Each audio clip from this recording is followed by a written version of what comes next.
This is Christian Horner Karma. I'm telling you. He looked so good in that I know, picture. with it, Sorry. Welcome back to Drive Like a Girl, episode 27.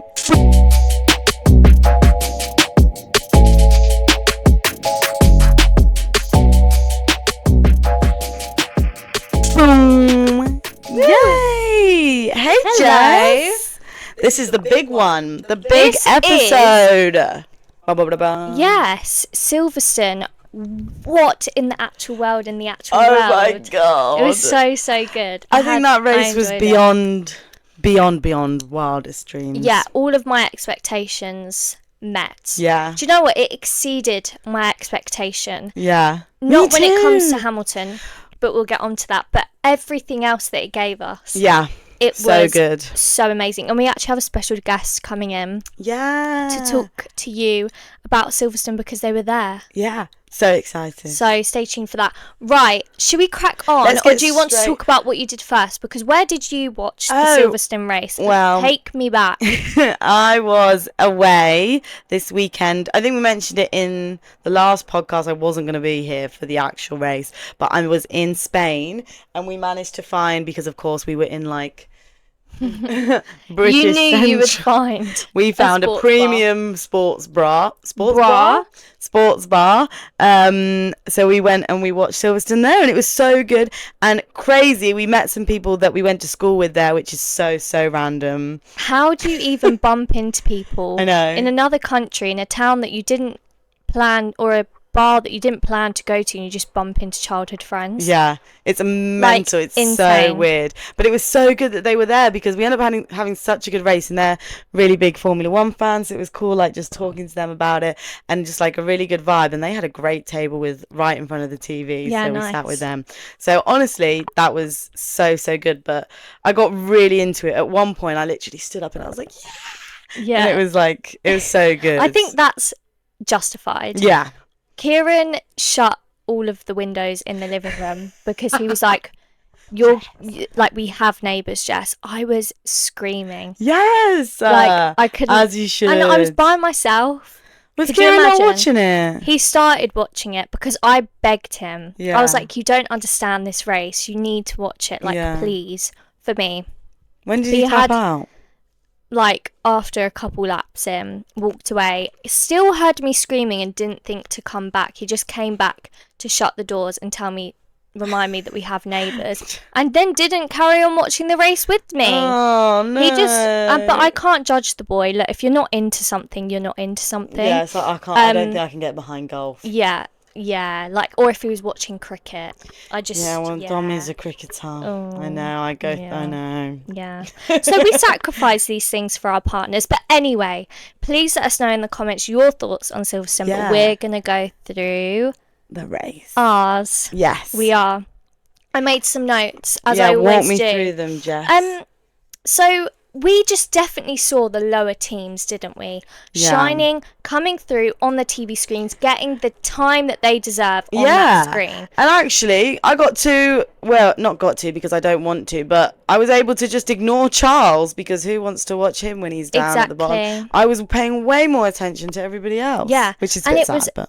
And it was nice. Yeah. It was nice to see them get the attention they deserve because most of the time, exactly what we said in Austria, we really only saw the two McLaren drivers. Yeah. And it does then trickle down into how popular their teams are. For sure.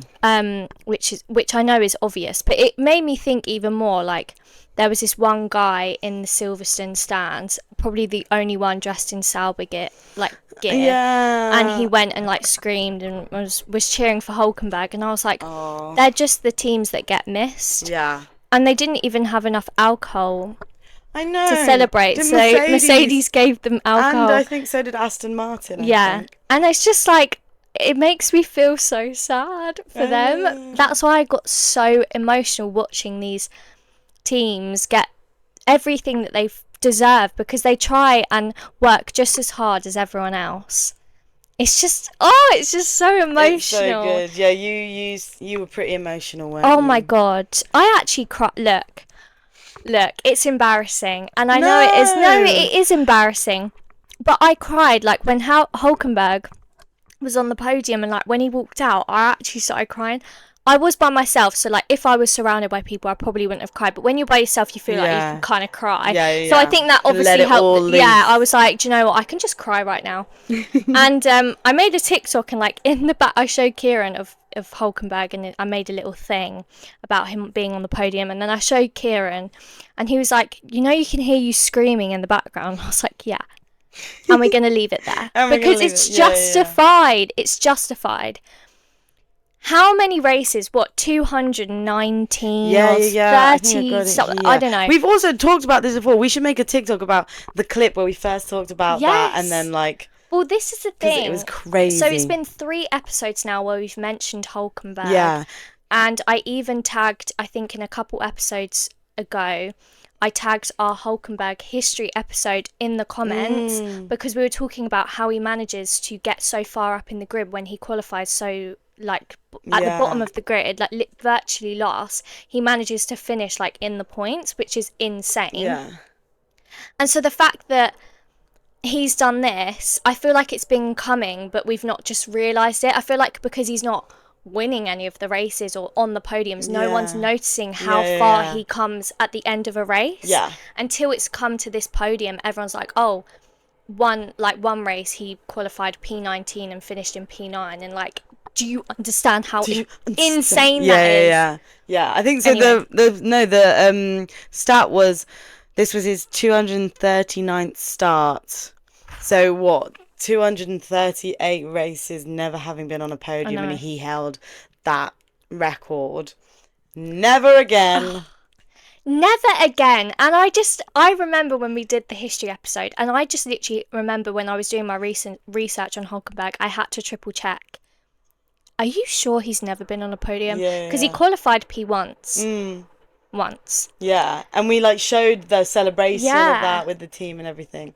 And it's an insane stat that he's been able to break. And it just... I can't put into words how happy I am for him. This is literally a fairy tale of a story for him. And someone, Ben, who we're friends with on, I think it's Ben, he does F1 content on TikTok, and we're friends with him, and he posted a video today, I think it was, and he was like, everyone said the F1 movie was so unpredictable, but it is... What happened at Silverstone is like basically what happened with the F1 movie. So which is kind of true. It's kind of true. So true, you know? Yeah. I didn't even think about that. Like Apex were like, how does Apex end up being on a podium? Yeah. I don't think, though, thinking back to it, that's not the most realistic part of the...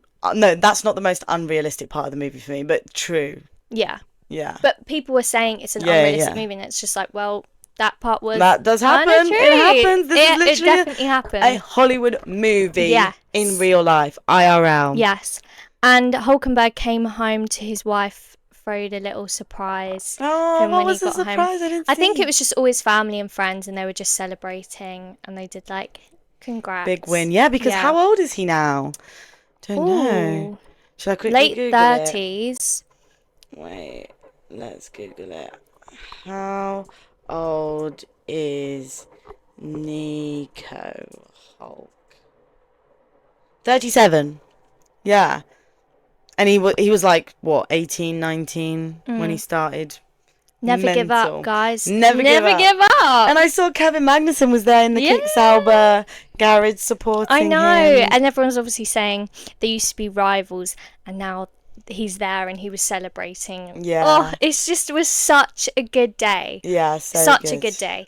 But it was such an unpredictable race. Like no one could have predicted that. No, 5 I wish DNFs. I put a BC635 bet, because I never bet on F1, right? Because it can be very predictable in certain races, and so the odds on things are really low. So one time I was like, right, let me bet on Lando winning, but it's like I'll get like what, an extra £1 back, and I'm like, there's literally no point. I think someone on TikTok betted with Hülkenberg, and they got like 5k or something, but I don't know if it was they betted on Hülkenberg, but there was cheering for Hülkenberg. It wasn't exactly clear on the TikTok video, but all I was gauging was that because of Silverstone they ended up winning about 5K. 5K. Mental. Insane. Mental. But what I mean about unpredictable is the weather. The weather really, and I was so excited for it to be like that. Yeah, I was saying earlier, like, isn't it mental that we've had like such a hot spell and it's been so sunny and all the days leading up to it, but then they know what we want. They know. They know we want a wet Silverstone track. But this is when I thought that Hamilton would really come through, because he's great on the wets and Silverstone is his track. And I know. He wasn't far. no, he was right there. He was right there. I know. Oh, And wow. I don't know about you, because I know I've been saying a lot of leading up to Silverstone about how I wanted Hülkenberg to be on that podium. But when I saw Hülkenberg in P3, I just was like, I'd rather Hülkenberg.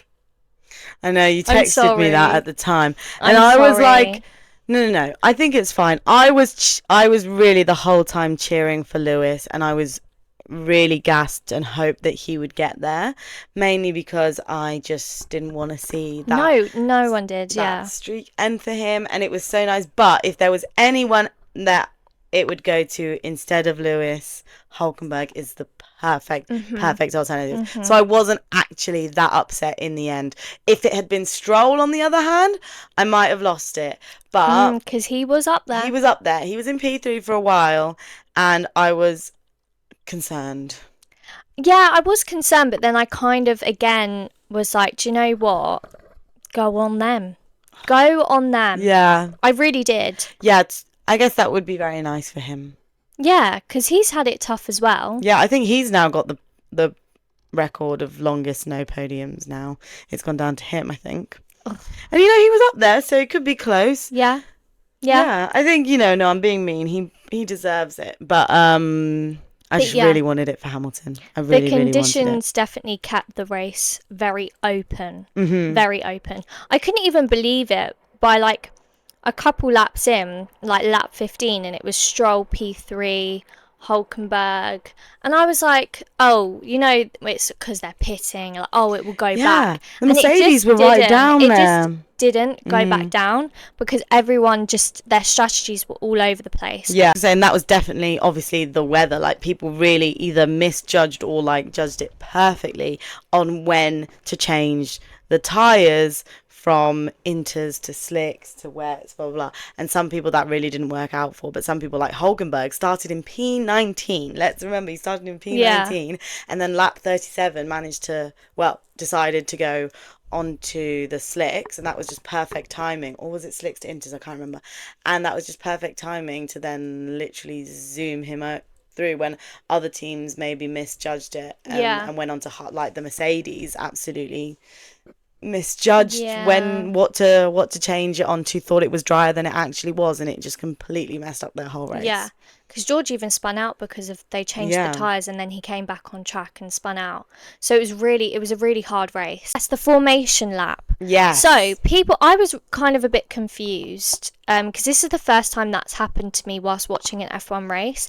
They decided, I think it was only Colapinto that was starting from the pit lane from his crash. Did he have a crash in qualifying? And that's why. So Mercedes decided, and I think Charles Leclerc decided, and a few other drivers, to go and pit in their formation lap because they started under a safety car because of the wet conditions. So they did the formation lap with the safety car, which then gives them a chance to pit and quickly change their tyres. So that was really confusing for me. I was like, what is going on? I was like, where is everyone? Because the race started and like no one was there. Yeah. And do you think that's why it helped? Because the kind of the middle teams, or where they were in qualifying, then kind of moved up places. Yeah. Do you think that eventually helped them? I think potentially yes, but also a lot of the people that went into the pits during that formation laps, didn't they go on to either hard tyre, like they thought it was drier than it was going to be, and that just messed up tyre strategy for sure. So I think definitely maybe the two, because the people that didn't go into pit when we were already there, so they had that kind of ability to, without any traffic in front of them, but also they didn't have a bad strategy for tyres, which maybe the people pitting did. Yeah. And I think Hülkenberg, he actually was saying to his race engineer, they were saying, oh, come in this time, or we want to change to this tyre, etc., etc. And he made it clear, no, I'm staying out this time. No, I'm not pitting here. No, I think we should do this. No, because they are the ones on the track. Yeah, they can feel it. Yeah. And I think Hülkenberg stuck to his guns, kept out in those certain times when maybe Sauber was looking at other teams, maybe, because if they're looking, think if you're Sauber, right, and you're seeing Mercedes, Ferrari doing something, you're gonna think, like we should do that, like you're gonna follow them. Yeah. But I'm so glad Hülkenberg really he's a clever guy. He's been in it longer than George, Kimi, like all the rookies. No, he knows his stuff. The other team that was majorly struggling, Red Bulls, messed that car. I know. You could literally see both of them. That car can't turn. But the thing is, it cannot turn around the corner. Max was. I'm not one for noticing these things. Do you know what I mean? Right. Like, in the sense of cars, and I'm not an engineering gal. It doesn't come naturally to my brain. No, neither. I try to teach myself.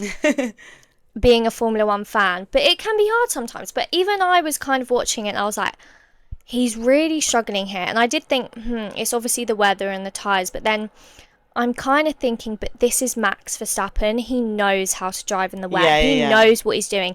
Red Bull, no, they know. So I'm like, clearly, this is just proving time and time again that there is something really wrong with their cars. Yeah. Was it? This is Christian Horner karma. This is Christian Horner karma. I'm telling you. Yeah. And he deserves every bit of karma he gets. Yeah. But I don't want it to affect Yuki and Max. Yeah. They need to sort it out now because it cannot be hurting my little Yuki. No, and it is really obvious. And I'm starting to love Max more and more as we go through the season. He's so... the way that he celebrated Hülkenberg's P3, did you see him in the car? And the first one to go up to him and congratulate him. And I know they all said congratulations, but I really felt he really, really made Hülkenberg feel good and great. And I was like, do you know what? That is exactly what I would do in that situation. And that's why I'm just like, Max is a good guy. Yeah, for sure. Definitely. Yeah, we do see it more and more. And I'm glad that we're able to see that because I think people are so keen to paint him as the villain. Definitely. And that is how I came into the 2024 season. Yeah. Because he was winning everything. Yeah. And it was my first time watching Formula 1. I was like, well, obviously don't want him to win because he wins every time and And now I'm learning more about him and he's not winning. Not that I like him because he's not winning, but like the more little things he does where I see it and I'm like, oh, you're nice. No, I think you're, I still don't want him to win. Because when I tell you I got up and screamed and cheered, Christian Horner, it was when will he be spun happy. off. That's why. In my head, it's like, well, Christian Horner will be happy, so like I don't want Christian Horner to be happy. I just don't want to like fall back into the rhythm of Max winning everything. I think I have PTSD. So if I like see that, I'm like, no. Yeah. And like it was Silverstone, and I really didn't want him to win Silverstone. Because it's a home Grand Prix for so many drivers. I'm just like, no. So when he spun off, oh my goodness, did I cheer. But that doesn't mean I don't like Max, but that was amazing. Amazing. Do you know what? I did feel the same. I can't lie. No, I can't lie. I do agree with you. Yeah. No, it is. But the way that happened, can we just talk about that for a split second? Because Piastri. Right, Piastri. I'm hearing a few opinions. I've heard a few. I don't agree. I want to talk about with a lot of them. Okay, so we haven't spoken about this yet, so I'm really excited to hear your opinion. Yeah, go on. What have you heard? Well, so obviously, let me just give a little context. Yes. So they're a virtual safety car, guys, not a virtual, an actual safety car. And just as they were about to wave the green flag, the drivers have to slow down slightly to let the safety car bye-bye. And basically, Piastri, what we saw and what I took from it straight away when watching it live was that he suddenly braked a bit too much, which made Max overtake him because Max didn't realise that he was going to brake that sharply and intensely. So he accidentally overtook him.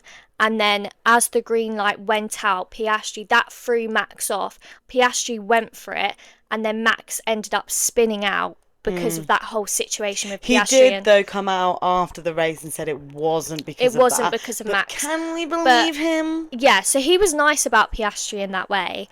But I was like, as a viewer, like, as he crashed out, I thought it's literally because of that. That's because of riled Max. him. Yeah, that's like kind of been like, whoa, you know when you're driving and something happens and then you're a bit thrown off. Yeah. I genuinely think the commentator said that at the time. They literally went, oh, he's been thrown off by the thingy. That's what it felt like, and that's why the FIA looked into it. Piastri then got a 10-second penalty. Max came out and said that it wasn't his fault, but inevitably he did brake a bit too harshly. Yeah. So he did get a 10-second penalty.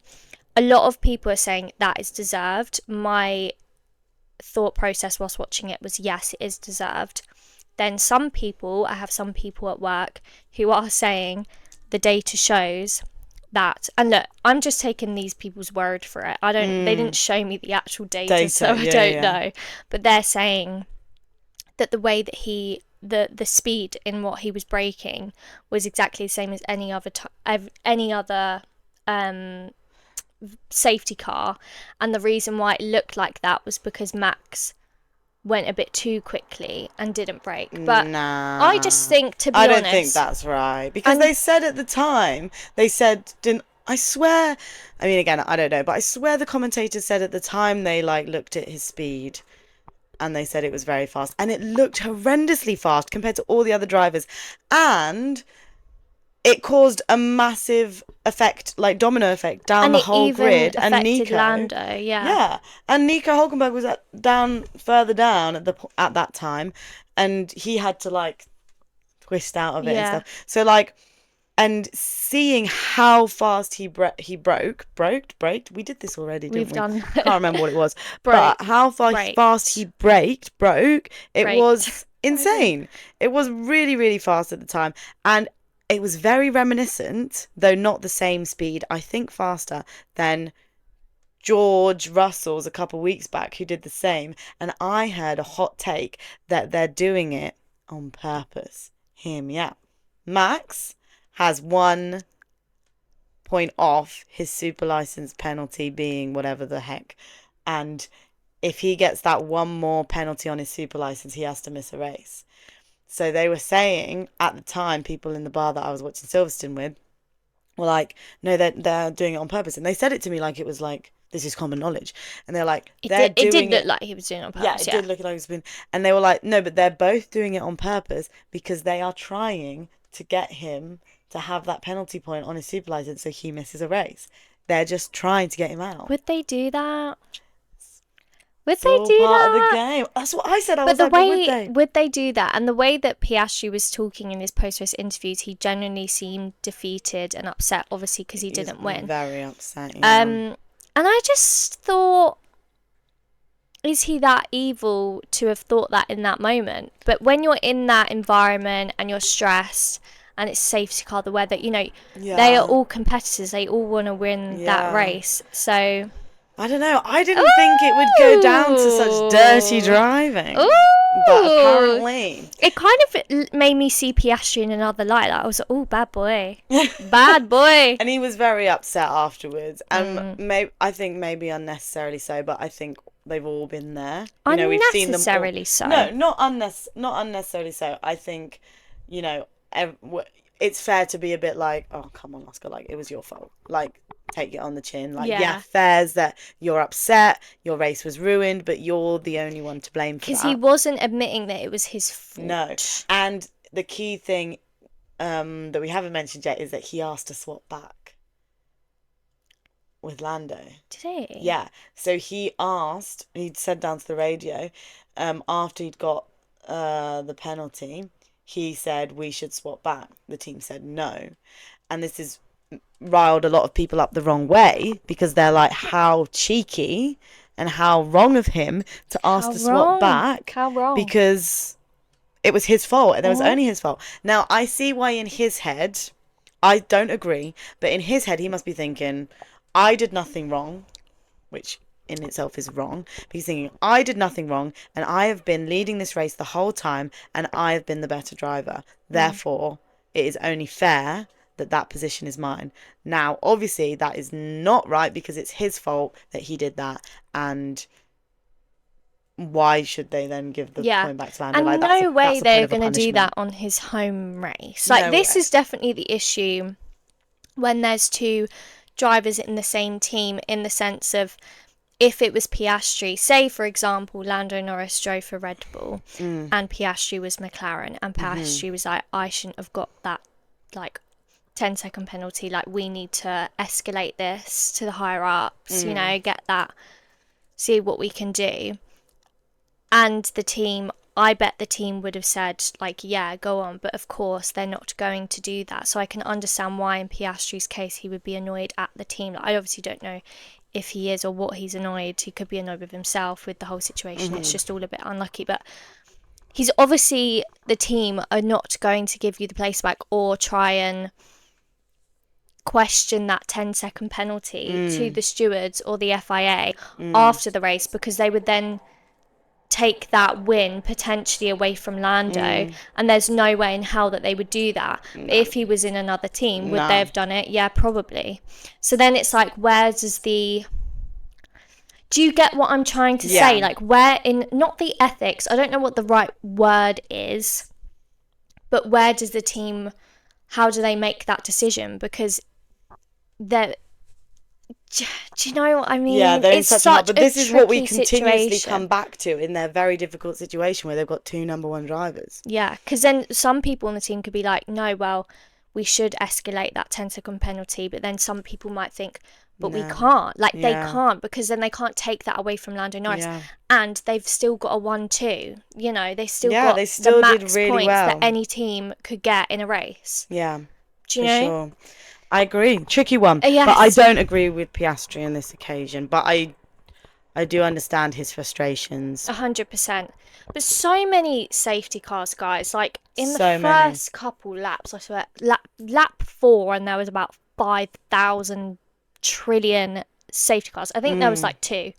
But so many. Yeah. But I was kind of like, okay, come on, guys, speed it up. Speed it up. I want to see some action. Loving it. But then kind of a part of me was like, oh, this race goes on for longer. Yeah. So who spun off? Lawson spun off. Right, who crashed out? All of the rookies apart from Ocon. Yeah. Ocon? Behrman. Why did I say Ocon, getting the team mixed up? Yeah. Getting the Hasses confused. Hadjar straight into Kimi, did not see him. Poor thing. So definitely not his fault. That was literally shocking, because we looked at the we got shown the camera, and I was literally like, yeah, he did just come out of nowhere. Literally. Fuming. It's scary. And who did he crash into? Kimi. Oh, peak. Kimi tried to carry on, and then he eventually. Yeah, no, it wasn't going to work. Gabrielle and Liam crashed very early on. That was again. That was some bad tyre choice situation. I think in the weather. Yes. Who else? Yeah, all of them apart from Behrman, which is good. So there were 5 DNFs total. Yeah. So Isaac, Liam, Gabrielle, Kimi, someone else. Colapinto. Didn't I say Gabrielle? No, they're separate people. Lol. Separate people. Because he didn't even... Colapinto didn't even race. Yeah. There you go. There we go. Massive. So, and I was very sad, in particular for the Racing Bulls, because I really liked their livery this race.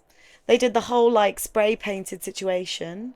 Did you see? I didn't see their livery. Yeah, so they had this whole new livery for Silverstone and they decorated their, like a wall on their their paddock or garage or something. I don't know where the wall was, but they had like this artist, this like graffiti artist, like this black and white doodle all over the livery of the car.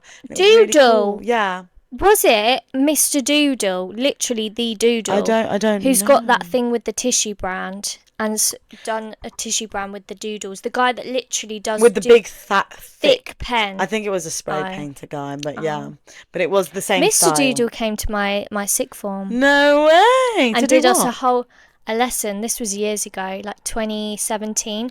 So he obviously was big at the time. I remember they were like, Mr. Doodle's coming in. I was like, he's an artist. I was like, oh, Mr. Doodle. And Mr. Doodle created a whole section of our ceiling just in his doodle. That's sick. Isn't it? Do you think it's still there? Well, they should keep it there. That's sick. Anyway.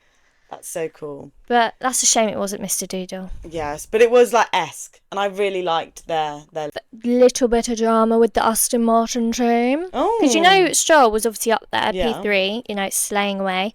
And Fernando, even though they did the exact same strategy, Fernando was not a happy bunny. He was basically very angry and upset, and basically saying, "Why is Stroll up there and I'm not?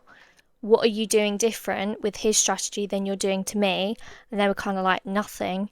It's just kind of how it's ended up. Kind of worked out. And he wasn't having it. He was fuming at Stroll. And then... But it's not like Stroll's up there every week. This is a bit random, no? But he's like, why Stroll and not me? It's just where his cars ended up. I don't know, darling, but they're doing the exact same thing, darling. And then he basically... I think they done one thing different. And he, again, that wasn't working. It just wasn't working for Fernando. He didn't like it.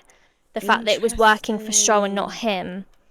But unfortunately, that just happens. But I think, could you imagine having another teammate who's not doing, kind of doing the same-ish as you, and then all of a sudden they're in P3 and they could potentially be on the podium, and you're just like, what? But what about me? I thought we were both shit. I thought we were both shit. Yeah. No, so I can understand the frustration. But anything else about the race? I really can't think. It was super dramatic. I loved it. I loved it. I loved it a lot. I think we talked win. about all the key moments. Obviously, Lando won. Obviously. Home race. Thank goodness. Got to hear the British Grand Prix when I was in Spain. Love it. We literally were like, oh. Williams didn't crash out. Yeah, big day for Williams. Thank goodness. Good. I literally said that halfway through. I was like, you know what? Their track record doing well for them so far. The only other thing I thought about was the trophies. Did you know, watching, that the trophies were made of Lego?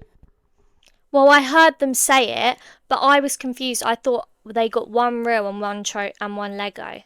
Were they were all Lego. Wow. I actually didn't realise. I had no idea. I mean, I think I missed them even say that because I didn't see it until afterwards. But when they were given the trophies, I remember saying, Dom literally said, "Oh, that trophy looks like a Wimbledon trophy." And we were like, yeah, it's very ornate. I had zero idea it was Lego. No way. Yeah, really cool. And I think it's cool, but a lot of people do not think it's cool. And a lot of people are quite peeved about it, but I don't know why. Would be only because if I was Hülkenberg, I get my first podium and they give me a Lego trophy, you better be taking that back and getting me a real one. Really? Oh, you're pissed. I love it. You don't love it? I would be fuming. Really? Why? It's still a trophy. They said it still had bits of gold in it or whatever, so that's fair. Yeah, but but could you imagine? I think it's sick. Okay. No. We'll agree to disagree. No, I understand why, because you know, I can see why, but when you think it's your first trophy, I wouldn't want it to be made out of half Lego, half whatever.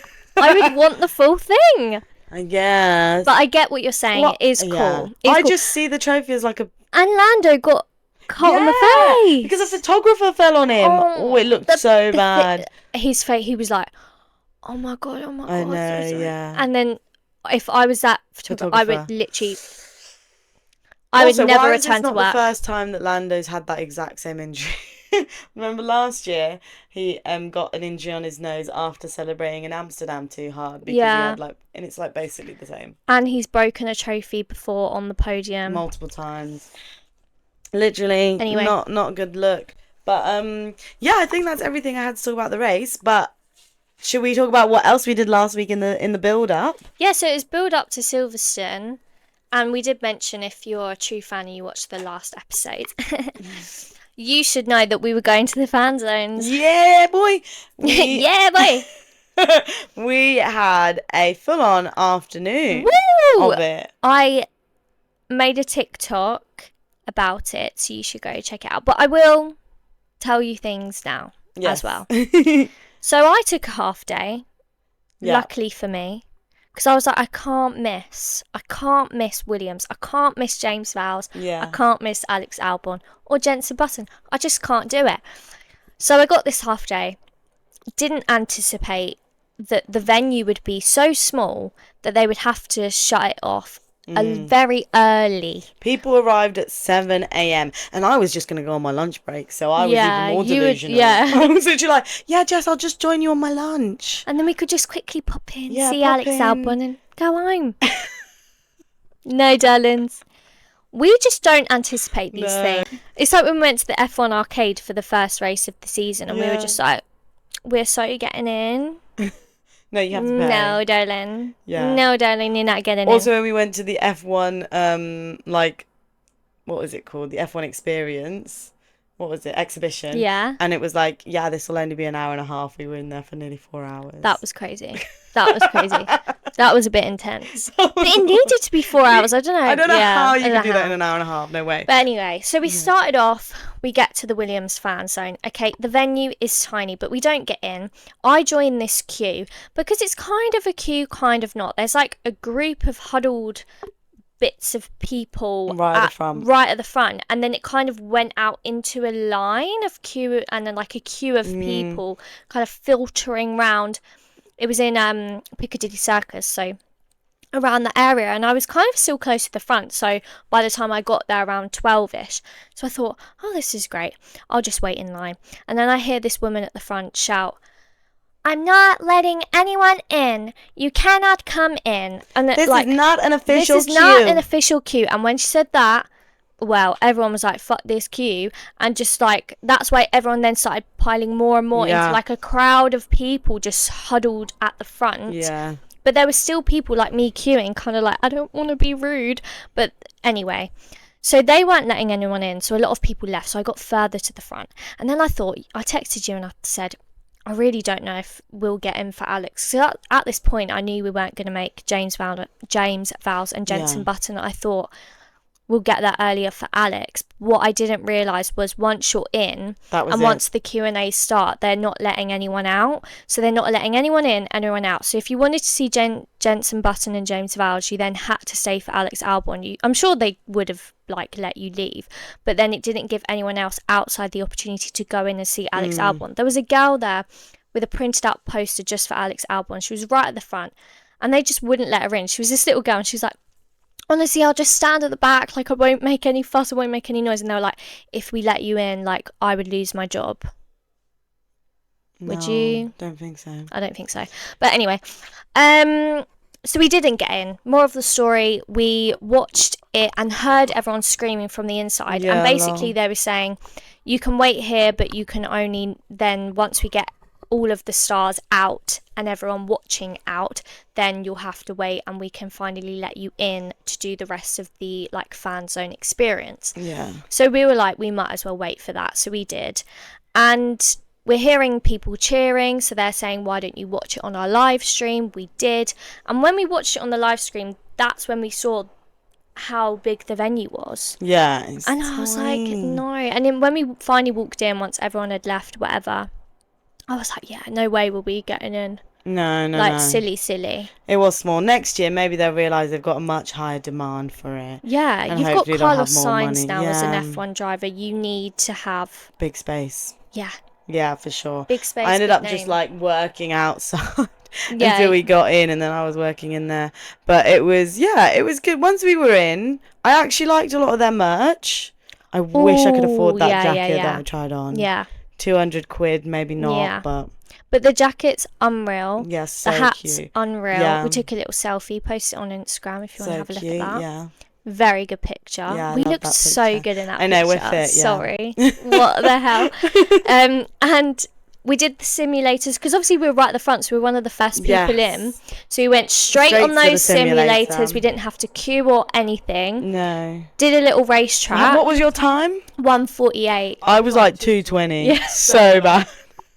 I kept seeing you like you Just were like crash off. because I've done a simulator before where it was like really bad, and I think I learnt my lesson. Yeah. So I was kind of really trying to follow that racing line, but anytime I came off it's it, I was kind like, of hard. it is hard. It was kind of. It's I was not like, easy. what? Where's the road? Yeah. Where's the road? I What don't am know. I doing? Yeah. They had free coffee, which was unreal. That coffee brand. Yeah. I know you're not a coffee didn't drinker, know. but as a coffee drinker, Smelled very strong. yeah, it was very strong. I did need a poo after, but it was so good and tasty and delicious. Yeah. I was Well, literally good for you. tasting what Carlos Sainz has tasted. Yeah, little video, go watch our TikTok. Insane. You can see.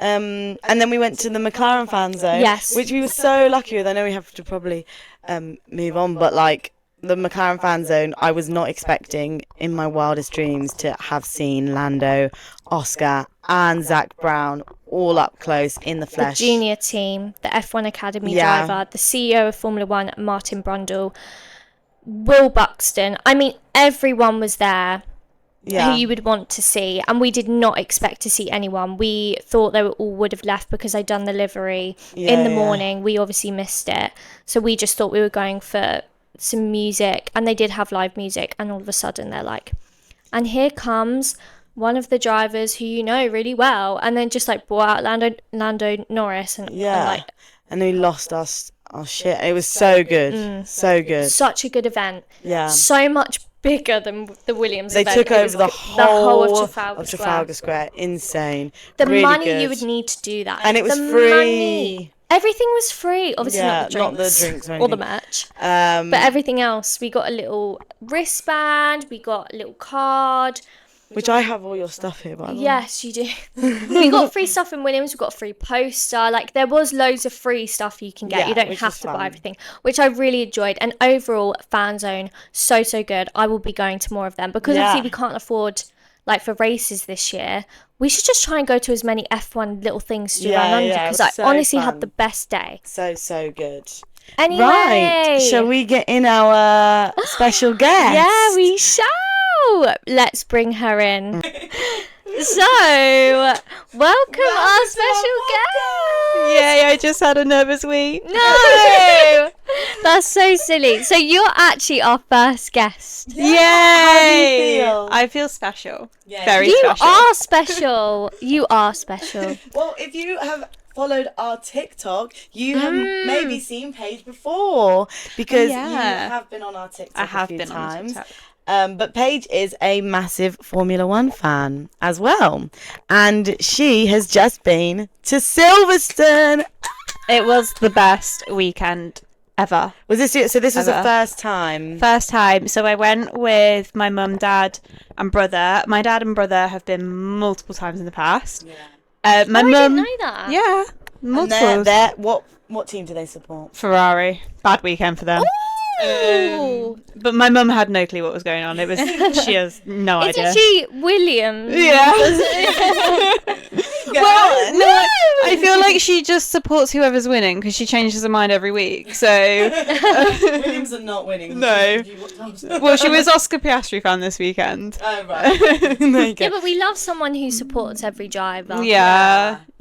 I don't know if you saw my Instagram, but her top was just an F1 top. Yeah, She I was did so notice generic. that. Yeah. I love that though. You know, she's there for the sport. Yeah, she was there because it was her birthday weekend and we dragged her along. But Well, did it live up to your expectation? What were you kind of expecting of Silverstone, and how did it live up to that?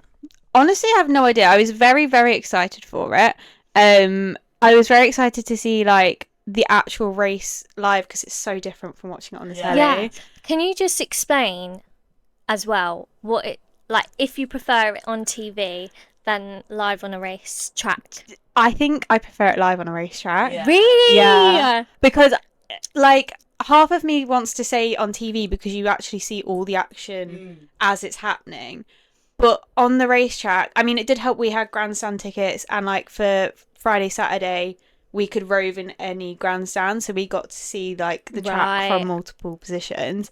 But but you also have the screens as well, like opposite, so you see what's happening in front of you, and then you see what's happening on the screens for the rest of the race as well, so you still follow it like you're at home, but you actually get to see the cars in front of you as well. So it's really cool.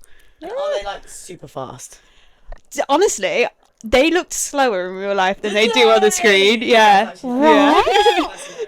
But I think it's because obviously when you watch them on TV, like you can see like what they're speeding past, whereas in real life it's just in front of you, so you don't get like the motion, so they look slower, but they're obviously really fast. So walk us through your weekend. What was it like from the start? Okay, so we had the 3-day tickets, and then they announced Sam Fender, so we obviously brought the Thursday ticket as well. So we came on Thursday. That was such a chill day. We rocked up at like 3 p.m. We got our merch. They didn't have anything on the Thursday on the schedule, but then randomly while we were there, they announced that Lando Norris was going to be on stage. So I was like, forget the merch, I'm going straight to the stage. Went straight to the stage, got a really good spot. We were like 3-4 rows from the back of the stage, but we didn't know what time he was coming on, so we literally like got there at like 5 p.m. and then we had no Wi-Fi in the thing, so I kept trying to refresh the schedule, and then it finally loaded and it was like he's coming on at like 7:30, so I stood there for 2.5 hours because I didn't want to lose my spot. Worth it? So worth it. We were so close, got such good pictures, and George Russell came out as well. Your photos, we have to insert them because they actually look like professional photos being taken. Yeah. Like, I couldn't believe it when I saw it on your Instagram. I was like, that's sick. Yeah. Like the fact that you were so close to We all were so of close. them. We were freaking out the other day at McLaren fan zone that they were like so far away, and that was just Oscar and Lando. You saw Charles Leclerc. Like, did you see Carlos?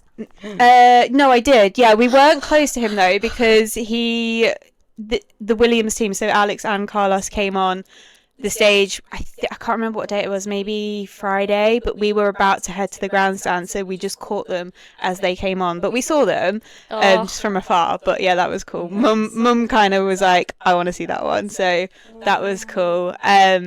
We saw this didn't make it to my Instagram, but we saw Yuki and Max as well on stage. Did you? Yeah, so we saw George, Lando and Charles really close.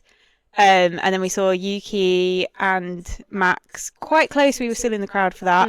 And then, Carlos and Ollie as well. Ollie Berman we saw. So yeah, cute. he was so cute. What was it like seeing the gorgeous human being that is Charles Leclerc? He's very good looking. He's very easy on the eye. More in person. I don't know, No, I don't think so. It's just the same. He What you looks see on what he screen looks is like. right. Yeah. Was there anyone that you saw that you were like, I did not expect to see you? Did I see anyone that I didn't expect to see? Not really, because honestly, it was so packed. It was so busy. And wasn't there honestly, I'm so oblivious. They probably yeah, 500,000 people. Yeah, it was 500. insane. Did people camp when it was raining? Yeah, so there was like Never. No, I would never either. I think my mum wants hospitality next time. She didn't even enjoy what we did. It's because we were in an open grandstand on Sunday when it rained. So yeah, that wasn't great. But no, we didn't see anyone really, like any celebs or anything. We could. Oh my god! On the Saturday when it was qualifying, we were opposite the pits, and above the pits is like celebs. That's where the celebs stand. So me and my mum were like zooming in on my brother's phone. My brother's got a really good phone. We were trying to like spot the celebs on the balcony, but we didn't spot anyone. Was it like being opposite the pits on Saturday? That was so cool. So, like, to be honest, it's not the best view. Like, if you were to watch, we wouldn't have wanted to sit there on race day because it's not the best view to watch the race. But it was really cool. Like, we could literally see Pierre Gasly getting into his car in the pit. So that was really cool. Like, that was a cool experience for like the Saturday. But yeah, I wouldn't have wanted to watch the race from there. Overall, how much was it? And would you have preferred to go abroad, or would you suggest a UK spending that extra going to Silverstone race? Like, it's an iconic racetrack. What's your thoughts on that? So I think I have a point on this because it was really cheeky what Silverstone did. What? So when I booked the tickets, so they released all the pricing, like obviously before they released the tickets, so we could like check what grandstand we wanted to be and what we could afford and stuff. And we like chose a grandstand what we thought we could afford, and it was £450 for the 3-day pass. So Is that each? Each, yeah. Grandstand, roving for Friday, Saturday. Wow. Yeah, and then so we booked Club A as well, grandstand for the Sunday, and then we got to What rove. does that mean, Club A? Club A is the one. I don't know how to. It's turn 17 on the track. Oh right. Okay. Yeah, so that's the grandstand we were in. And then so we had that in our mind, and then they released the tickets, and I was obviously in charge of booking the tickets because everyone else was at work, so I had that pressure. And I just, because I was under so much pressure to do it, I also was booking Coldplay tickets that day, so I was like booking all the tickets.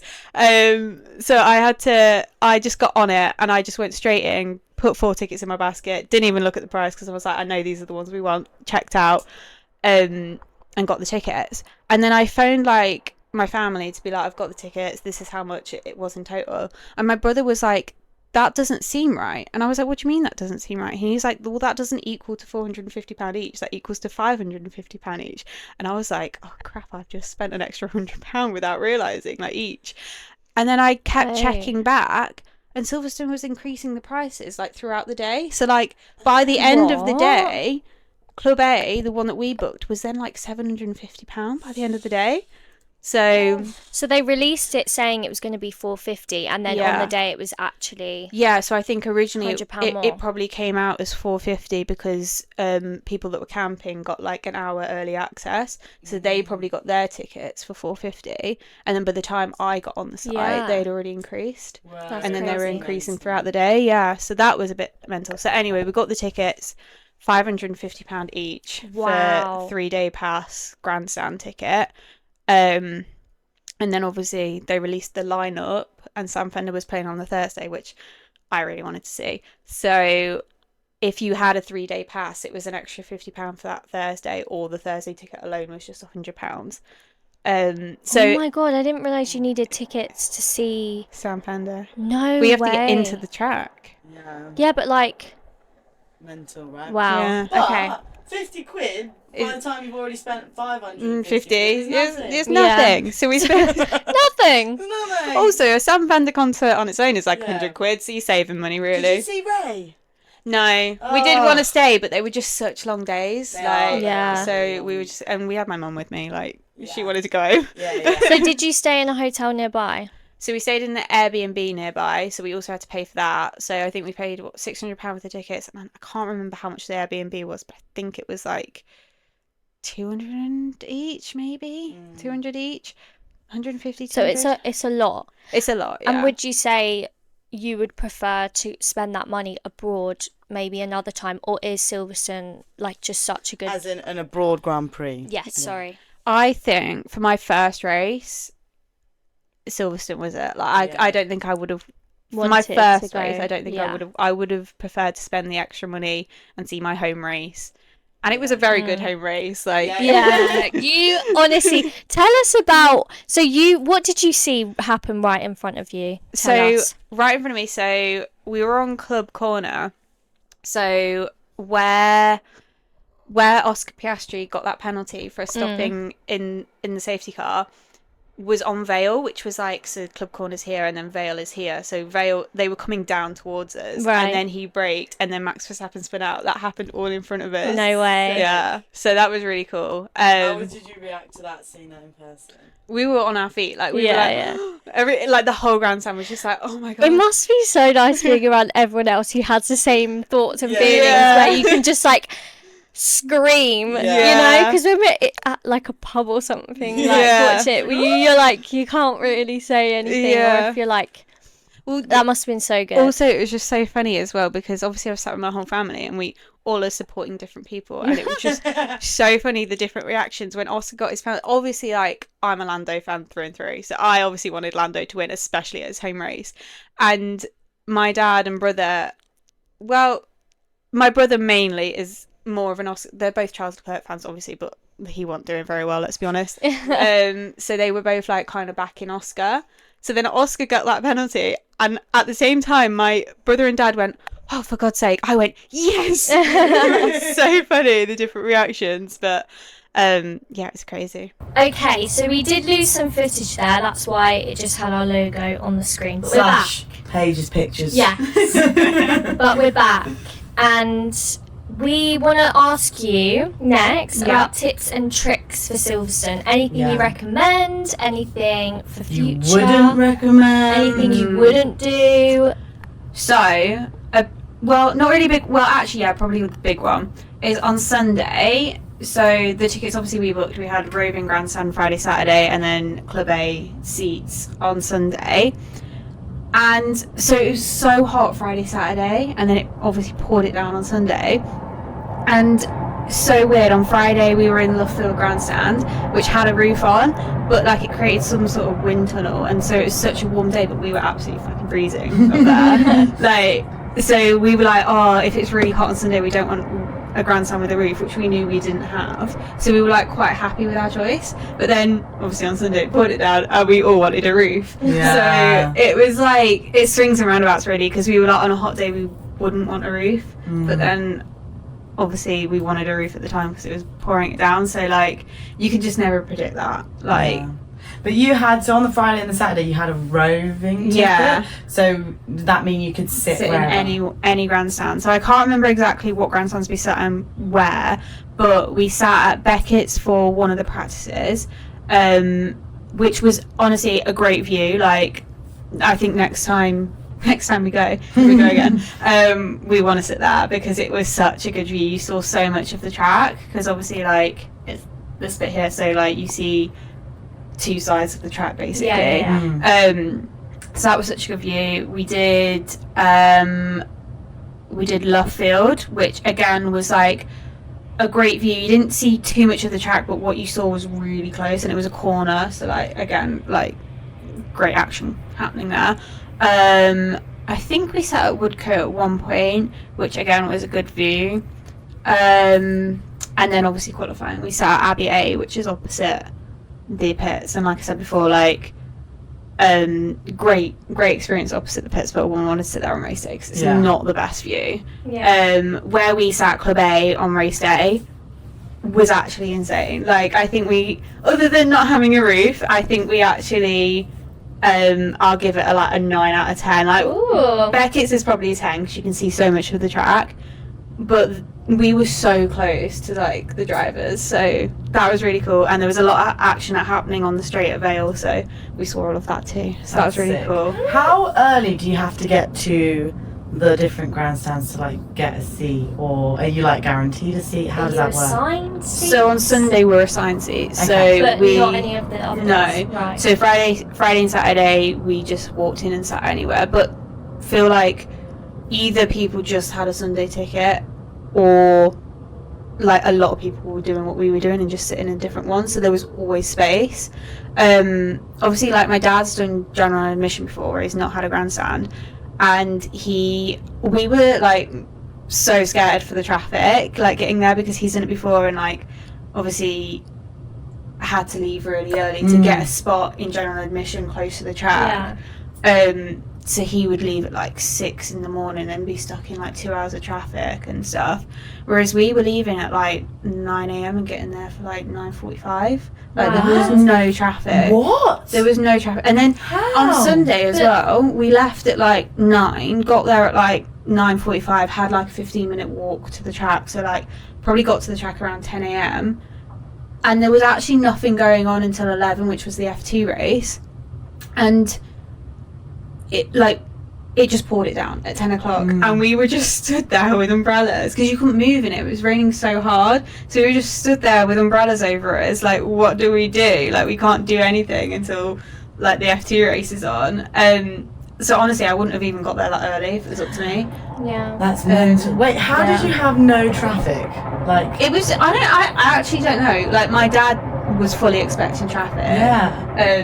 But yeah, we barely had any. Would you say recommend getting a grandstand if you can afford it? Yeah, definitely, in the fact that one Sunday you're guaranteed seats. Like, yeah.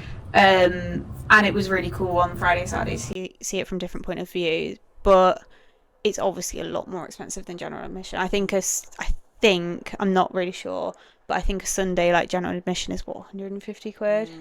So What was food and drink like there? food and drink was expensive. I brought a pizza for 20 quid. Yeah, it wasn't even that great. I will I also bet say. it wasn't. Yeah. Was it like your classic like food vans? Yeah. Yeah. But there was a lot of choice. Like there was a lot of choice, and a lot of like kind of healthy options. Not obviously not healthy options because it was all fast food, but like they had like they had like a Greek stand where you could get like a rice bowl and stuff. So if Nice. you wanted to be healthy, you could. Yeah. I didn't. No, girl. So yeah, it was all right. This is a good tip. This is actually a good tip. We took a cool bag in nearly every day. So I think Thursday we obviously didn't because we got there quite late, and we ate at just before Sam Fender came on, and we just sat in the like main stage area, got some fast food, ate that, got a few like ciders, and then listened to Sam Fender. But then Friday, Saturday, Sunday we took a cool bag in for lunch, and then Friday, Saturday we were exhausted and went home and had dinner at home. So like we didn't actually spend a lot on food Friday and Saturday. And then Sunday we also brought a cool bag in, but it was good for Friday, Saturday. Wouldn't recommend it for Sunday. I would just recommend like forking out, to be honest, on Sunday, because So you're allowed to bring your own food and drink? yeah, Oh. yeah, it's pretty good. Have a little picnic. Yeah, we did every day. But I wouldn't recommend it for Sunday because there was just especially because it was raining, and we had like obviously our grandstand was open, so the floor was wet. We couldn't put our bags down on the floor. Yeah. We just had stuff everywhere, and it was just a bit of a pain in the arse. Whereas like Friday, Saturday, it wasn't that big of a deal. Like it was a bit emptier and stuff. So, I would just fork out on Sunday, to be honest. Right. And what about merch? So you did grab some merch while you were there. I did grab some merch. What would your tips be around buying merch? Well, it was a bit of a blur for me because I heard Lando Norris and ran to the stage. But there was so many. Honestly, it was quite good of us on Thursday to get our merch because that was the day that we just had nothing on and we could actually like look. But there was so many stalls around the entire track, and to be honest, they were all the same. They had like McLaren stores, they had Ferrari stores, they had a generic F1 store that had like all the teams merch in. I would recommend not doing what I did and actually like looking before you buy. But to be fair, I quite like my merch, so I'm happy. I really like the sweatshirt you got. Yeah, So soft. Soft. Yeah, so soft. I got merch. I really like getting merch at events because it's like a memory. Yeah. But if you're not bothered about that, I would recommend getting merch before you go because it is very expensive. Like in there. Yeah. Do you reckon? Yeah, my brother was looking while we were there. Like he was looking on his phone at what the actual price is like on the F1 store or whatever. And it was like, I think he found like a t-shirt was like 30 quid on the store and it was like 45 at Silverstone. Okay. Yeah. That is cheeky. So they hiked the prices up like bad. But I mean, at that point, I did not really get Yeah. So yeah, I got a sweater, the Formula 1 75 years sweater, and then a McLaren t-shirt that had Lando Norris on the back, obviously, to wear on race day. Yeah, and then my brother got an Oscar Piastri shirt. My dad got a Ferrari shirt. They both got Charles Leclerc hats. That wasn't the best decision come Sunday, but yeah. And then my mum just got F1 merch. Yeah. Oh, yay! That's so fun. Thanks so much, Paige. That's okay. Thanks for having me. You've taught our viewers so much about Formula 1, Silverstone. I hope so, because And- it was like my first race, so I had no idea what to expect going in, but yeah. You loved it. I loved it. Best weekend And so- ever. Yeah, it was the race just being was so much drama. Yeah. So, oh my god, wait, no, I have to mention the Haas synchronized spins. That was so funny. The ballet. So good. No, I don't think we saw it from where we were sat, but like I saw it on the screen in front of us, and I was like, It was so oh good. my god, how did they do that? happen? Yeah. We're going to say if F1 drivers are frogs or rats, and this is basically just a generic thing. It's kind of based off of looks and vibes. Everyone in the world is either a frog or a rat. But I'm a let's frog, just say- you're a rat, you're a frog. Okay. Okay, why? Yeah, It just why is Jess a is. rat? It just is. It's kind of like soft features and like sharp features, basically. Okay. I'm a frog because I've got like a round face, basically. Okay. You're a rat because you've got not a round face. Okay. Okay, let's go. First, Charles Leclerc. Frog. Rat. I think he's a rat. No, I think he is a rat too. Okay, Carlos Sainz. Frog. Frog, for sure, frog. Max Verstappen. Frog. Rat. I think he's a rat. I He's think got quite a round face. I know, but his like nose, bit ratty maybe. Eyes, Maybe he could be a a frat. a frat, a mutant.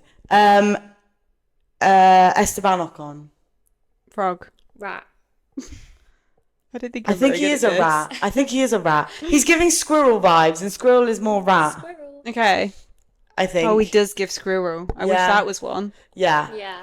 That's in the ratty vibes. Okay. Fernando Alonso. Frog. Frog. Rat. Do you think? Yeah. I could see him ribbiting along. Actually, yeah, a little bit, but yeah. I think a little bit both. I think it doesn't Yeah, help that he wears frat. green. Yeah. Yeah, that's very true, Paige. Okay. What think about of Lance Stroll? Frog. He's tricky. Frog. I think maybe also frog, but that is a tricky one. He's giving kind of both. Both there, but giving both. Yeah, well, maybe it is the green. Really throwing us Yeah. off. Okay, Oliver Behrman. Oh, he's a rat. Rat. He is a massive rat. Yeah. Yeah. Easy rat, Yeah, easy yeah, rat. Isaac Hadjar. Frog. Yeah, frog. Defo frog. Liam Lawson. Rat. Lewis Hamilton. Rat. Rat. Yeah, for sure, rat. George Russell. Rat. Rat. Kimi Antonelli. Rat. Rat. Yeah. They're all rats. They're all rats. They're all rats. Who have we missed? loads. Nico Hülkenberg. Rat. Rat. Yeah. Um, Though about the kind of froggy, no? no. No? No. No, I guess not. Colapinto. Frog. Yeah, frog. Yeah. Bortoletto. Oh, he's so cute. I think rat. Rat. Did you? Sorry. Side note. Did you see his radio message to Hülkenberg after the I race? didn't see it. What was it? He was like, "I'm so proud of you. I'll be waiting for you at the podium." Yeah, it was Yeah. really sweet. He like ran up to him. Oh, Yeah. that's so cute. What a great moment for that team. Yeah. Who else are we missing? The No one. McLaren boys. No one. Oh, right. Lando.